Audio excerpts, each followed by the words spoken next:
जय हिंद, नमस्कार साथियों। स्वागत है आप सभी लोगों का हमारे एक नए वीडियो में। और आज की इस वीडियो में मैं आप सभी लोगों को बताने वाला हूं सिंपल इंटरेस्ट के बारे में। जी हाँ दोस्तों, सिंपल इंटरेस्ट यानी कि साधारण ब्याज के बारे में। दोस्तों साधारण ब्याज तो आपने बहुत ही पहले ही पढ़ लिया होगा, लेकिन यदि आप जनरल कंपटीशन की तैयारी कर रहे हैं तो साधारण ब्याज की क्वेश्चन पूछते हैं और इसीलिए आपको साधारण ब्याज पढ़ना बहुत ही इंपॉर्टेंट हो जाता है। दोस्तों मैं आप लोगों के बीच में 6 ऐसे प्रश्न लेकर के आया हूँ जो कि बहुत ही खास प्रश्न है दोस्तों। तो ये खास प्रश्न को बहुत ही आसान बनाने के लिए आज हम लोग इस वीडियो में देखेंगे कि किस तरीके से इस क्वेश्चन को सॉल्व किया जाता है। दोस्तों मैं आप लोगों को बता देना चाहता हूँ कि सिंपल इंटरेस्ट के कुछ फार्मूलाज भी होते हैं जिसको हम लोग लागू करते हैं इस सवाल को देखते हुए। ठीक है दोस्तों, तो सबसे पहला जो सवाल है आप लोग देख सकते हैं 5,000 रुपये पर 5%। ये दोस्तों जीरो नहीं है, ये कट गया है, यहाँ पे गलती हो गया था। 5% वार्षिक दर से 5 वर्ष का साधारण ब्याज क्या होगा। दोस्तों बहुत ही आसान सवाल है, आप लोग जितना बार इसको पढ़ेंगे उतना ज़्यादा ये क्लियर होते चला जाएगा दोस्तों। तो सवाल एक बार फिर से हम लोग पढ़ते हैं कि 5,000 रुपये पर 5% वार्षिक दर से 5 वर्ष का साधारण ब्याज क्या होगा दोस्तों। तो इसका आप लोग जो फार्मूला जानते हैं वो उस फार्मूला कुछ इस प्रकार से है कि साधारण ब्याज बराबर क्या होता है दोस्तों। साधारण ब्याज बराबर होता है मूलधन गुणे दर गुणे समय होता है। ठीक है दोस्तों, आप लोग पहले ही पढ़े होंगे और ये फार्मूला देखते ही आप लोग के दिमाग में तुरंत चलने लगा होगा दोस्तों। बहुत बढ़िया, आपके दिमाग में यदि चल रहा है तो। और इसी को हम लोग थोड़ा सा प्रदर्शित करते हैं। SI बराबर P into R into T, या टी के जगह पे एन भी प्रदर्शित करते हैं दोस्तों। और इसके नीचे जो होता है वो होता है 100। इसके जो नीचे होता है दोस्तों वो होता है 100। जी हाँ दोस्तों, ऐसे करके लिख सकते हैं या फिर हम लोग ऐसे करके लिख सकते हैं दोस्तों।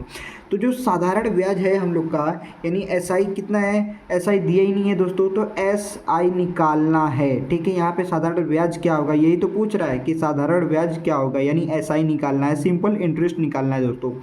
तो जो P हमारा दिया हुआ है ये P यानी कि प्रिंसिपल कितना दिया हुआ है दोस्तों, यानी कि मूलधन कितना दिया गया है 5,000 दिया गया है दोस्तों। इसकी रेट कितनी दी गई है, तो रेट दिया गया है 5, और कितने वर्ष के लिए जो टाइमिंग है ये टाइम दिया है, यानी कितना है वो है 5 वर्ष। यहाँ पे हम लोग 100 से क्या कर देंगे, डिवाइड कर देंगे दोस्तों। तो ये 2 जीरो से 2 जीरो हमारा कट गया, और यहाँ 5 का गुणा 5 में कर देंगे, फिर ये 50 में गुणा कर देंगे। तो 5 पचे 25, 25 पचे 125 और एक जीरो लगा देंगे, यानी SI बराबर हो गया 1250। कितना हो गया दोस्तों, 1250 ही हमारा निकल करके आ गया दोस्तों। यानी सिंपल इंटरेस्ट जो है दोस्तों वो 1250 रुपये है दोस्तों। बहुत ही आसान सवाल था दोस्तों।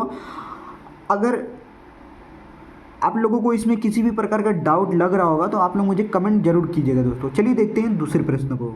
दूसरा प्रश्न कुछ इस प्रकार से दोस्तों, यदि 10 साल में 800 रुपये 1200 रुपये के बराबर है तो प्रति वर्ष साधारण ब्याज की दर कितनी होगी। यानी यहाँ पे हम लोगों को क्या निकालना है दोस्तों, दर निकालना है। क्या निकालना है, दर निकालना है।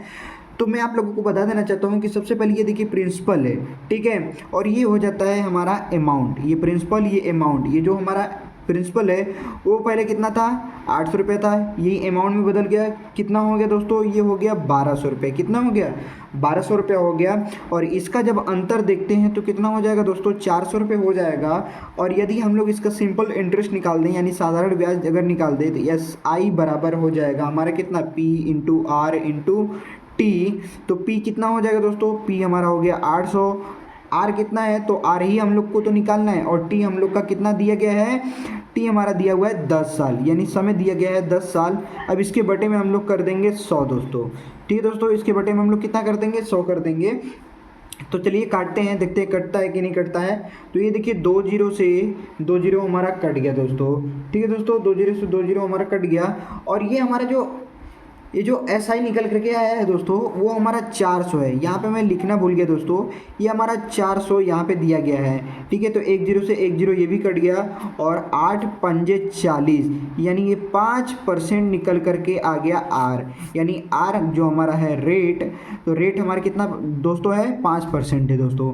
बहुत ही आसान सवाल लगा होगा दोस्तों आप लोगों को। यदि आप लोगों को ये सवाल पसंद आ रहा होगा तो मैं बता रहा हूँ आप लोगों को कि ऐसे ही संबंधित आप लोग दूसरे भी सवाल करके कॉपी पे देखिएगा, आ रहा है आंसर तब तो ठीक है, अगर नहीं आ रहा है तो उसको दोबारा कीजिए, 3 बार कीजिए, आपको करने आ जाएगा दोस्तों। बहुत ही आसान आसान सवाल है दोस्तों। चलिए देखते हैं हम लोग तीसरे प्रश्न को।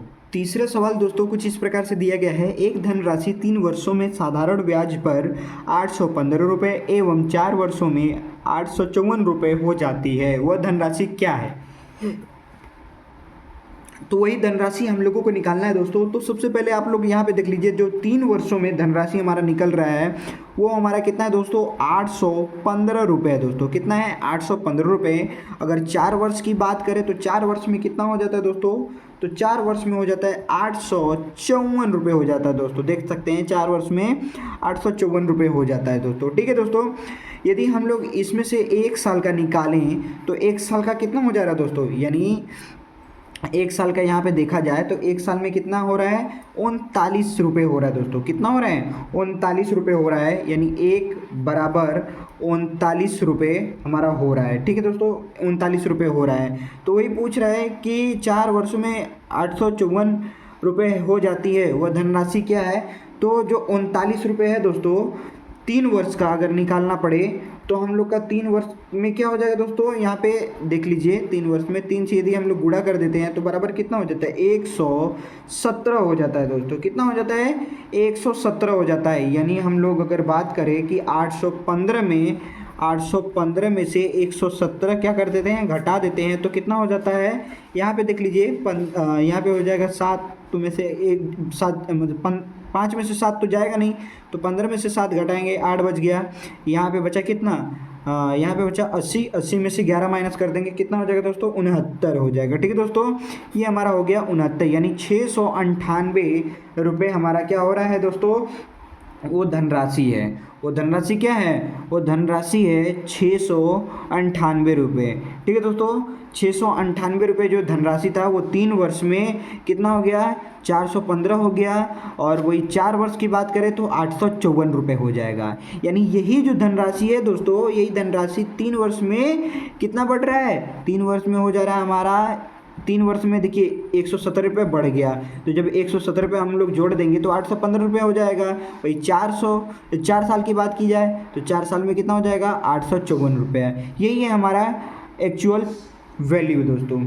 ठीक है दोस्तों, आई होप ये तीसरा सवाल भी आप लोगों को बहुत ही अच्छे तरीके से समझ में आया होगा। चलिए देखते हैं हम लोग चौथे प्रश्न को। चौथा सवाल दोस्तों कुछ इस प्रकार से है, यदि किसी धनराशि पर 6 वर्ष का था साधारण ब्याज मूलधन के 30% के बराबर हो तो यह कितने समय बाद मूलधन के बराबर हो जाएगा दोस्तों? कितने वर्ष बाद मूलधन के बराबर हो जाएगा दोस्तों? तो मैं आप लोगों को बता देना चाहता हूँ, ये जो कितना है 6 वर्ष है, तो 6 वर्ष में कितना परसेंट हो जा रहा है दोस्तों? ये 30% क्या हो जा रहा है? ब्याज, साधारण ब्याज का मूलधन के 30% के बराबर हो जाता है। ठीक है दोस्तों, तो ये हमारा हो गया 30%। यदि हम बात करें 1 वर्ष की, तो 1 वर्ष में कितना हो जाएगा? 5 हो जाए। 1 वर्ष में कितना हो जाएगा दोस्तों? 5 हो जाएगा, जाहिर सी बात है। और कोई भी जो मूलधन होता है बराबर होता है वो 100 होता है। ठीक है, तो उसका हम लोग रेट ये 5 से क्या कर देंगे? डिवाइड कर देंगे, तो बराबर कितना आ जाएगा दोस्तों? 20 आ जाएगा। ये हमारा समय निकल करके आ गया। क्या निकल करके आ गया? समय निकल करके आ गया। तो समय हमारा कितना हो गया? 20 हो गया। यदि हम लोग वही क्या करते हैं, 100 से 20 में भागा 100 में 20 से हम लोग डिवाइड कर देंगे तो रेट निकल करके आ जाएगा 5%। ठीक है दोस्तों, तो जो हमारा समय लग रहा है वो समय लग रहा है, कितना लग रहा है दोस्तों? 20 वर्ष लग रहा है। ठीक है दोस्तों, उम्मीद है ये चौथा भी प्रश्न आप लोगों को आसान लगा होगा दोस्तों। चलिए देखते हैं हम लोग पांचवा प्रश्न। पांचवा प्रश्न कुछ बोल रहा है दोस्तों कि एक व्यक्ति ने एक बैंक में 15,000 रुपये 6 वर्ष के लिए जमा किया, यदि उसे 4500 का ब्याज प्राप्त हुआ तो ब्याज की दर प्रति वर्ष क्या है?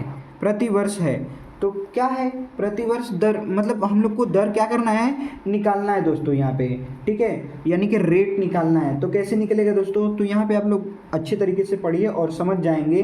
तो ये हमारा देखिए SI यानी सिंपल इंटरेस्ट बराबर हो गया क्या दोस्तों? P into R into T। अब बटे में कितना हो गया? 100 हो गया दोस्तों। अब देखिए जो हमारा बैंक में 15,000 रुपये जमा है, तो 6 वर्ष के लिए जमा है, और यदि उसमें 4500 का ब्याज प्राप्त हुआ, 4500 का ब्याज क्या हो गया, प्राप्त हो गया, यानी कि एसआई मिल गया हम लोग को कितना, 4500 रुपये। ठीक है दोस्तों, 4500 रुपये मिल गया, और बराबर हमने जमा कितना किया, हमारी एक्चुअल जो वैल्यू थी, हमारी जो अमाउंट थी वो है 15,000 रुपये, और निकालना क्या है, रेट निकालना है, और समय कितना दिया गया है दोस्तों, समय देखिए किधर दिया है, 6 वर्ष, ये हमारा 6 वर्ष दिया गया है। अब भागे कर देंगे 100 से, कट रहे दोस्तों, तो हाँ कट रहा है, ये 2 जीरो से 2 जीरो कट गया। ठीक है दोस्तों, अब ये 1 जीरो से 1 जीरो कट गया। अब देखिए क्या हम 6 से नहीं काटते हैं, इसी से काट देते हैं, 15 से काट देते हैं दोस्तों, तो 15 से काटेंगे तो 15 त्या कितना हो जाएगा, 45 हो जाएगा। ये 1 जीरो बचा है ना, ये 1 जीरो हम लोग लिख दिए। अब ये 6 से काट देते हैं तो 6 पंजे हो गया 30, यानी कि हम लोग का 5% निकल करके आ गया दोस्तों। कितना निकल के गया, आर बराबर 5% निकल करके आ गया दोस्तों। उम्मीद है ये 5वां भी प्रश्न आप लोगों को बहुत ही आसान लगा होगा दोस्तों। आसान नहीं लगा होगा तो मुझे कमेंट सेक्शन में कमेंट करके ज़रूर बताइएगा दोस्तों, मैं इसको और भी क्लियर तरीके से बताऊंगा दोस्तों। ठीक है दोस्तों, अब चलिए देखते हैं हम लोग छठा प्रश्न। छठा प्रश्न में बोल रहा है दोस्तों कि किसी राशि पर 5 वर्ष का साधारण ब्याज उस राशि का 2/5 गुना है, तो साधारण ब्याज की दर ज्ञात कीजिए। यानी कि हम लोगों को क्या निकालना है, दर निकालना है। दर का मतलब क्या होता है दोस्तों, आर होता है, यानी हम लोग को रेट निकालना है दोस्तों। तो मान लो, क्या करो, माना कि हमारा पी क्या है, मूलधन है। ठीक है दोस्तों, और आर क्या है, दर है, किसकी दर, ब्याज की दर।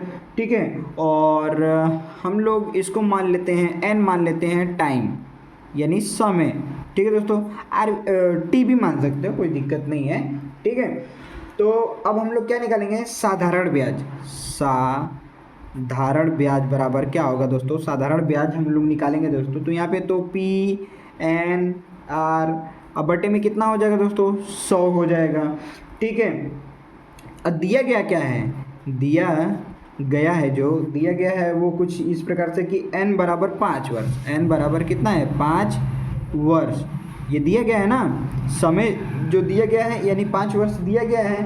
तो अब हम लोग यहाँ पे ध्यान दीजिएगा कि 2/5 गुणे P बराबर P इंटू आर इंटू क्या है दोस्तों, 5 है, यानी वर्ष कितना है, 5। अब बटे में हम लोग कर दिए कितना, 100 कर दिए। ठीक है दोस्तों, कितना कर दिए, 100 कर दिए। यहाँ पे दोस्तों आप लोग देख रहे हैं कुछ कट रहा है या फिर नहीं कट रहा है। अगर नहीं कट रहा है तो मल्टीप्लाई हो रहा है कि नहीं हो रहा है, तो इस 5 से इस 5 में गुणा कर देंगे। ठीक है दोस्तों, ये देखिए पहले पी से ये पी कट रहा है, ठीक है, ये पी से पी कट जा रहा है, तो बराबर कितना हो गया, ये 100 से 2 में गुणा हो जाएगा, तो कितना हो गया दोस्तों, यहाँ 200 बटे में कितना हो गया, 5 5 25 बराबर कितना हो गया दोस्तों, बराबर कितना हो गया, आर, ये आर ही तो बच रहा है हमारा। अब ये 25 से 200 कट जाएगा तो बराबर कितना आ जाएगा, 8, यानी हमारा जो रेट निकल करके आया है दोस्तों वो 8% है। कितना है दोस्तों, 8%। ये थोड़ा सा ऊपर कर दिया मैं, आप लोग देख सकते हैं। उम्मीद है ये जितने भी सवाल मैं आप सभी लोगों को बताया हूँ बहुत ही अच्छे तरीके से समझ में आए होंगे। यदि आप लोगों को किसी भी प्रकार का डाउट होगा तो आप लोग मुझे कमेंट सेक्शन में कमेंट करके जरूर बताइएगा। आई होप ये वीडियो आप लोगों को पसंद आया होगा, पसंद है तो लाइक कर देना, चैनल पे नए हैं तो चैनल को सब्सक्राइब कर देना। मिलते हैं ऐसे ज़बरदस्त टॉपिक के साथ, तब तक के लिए जय हिंद, वंदे मातरम।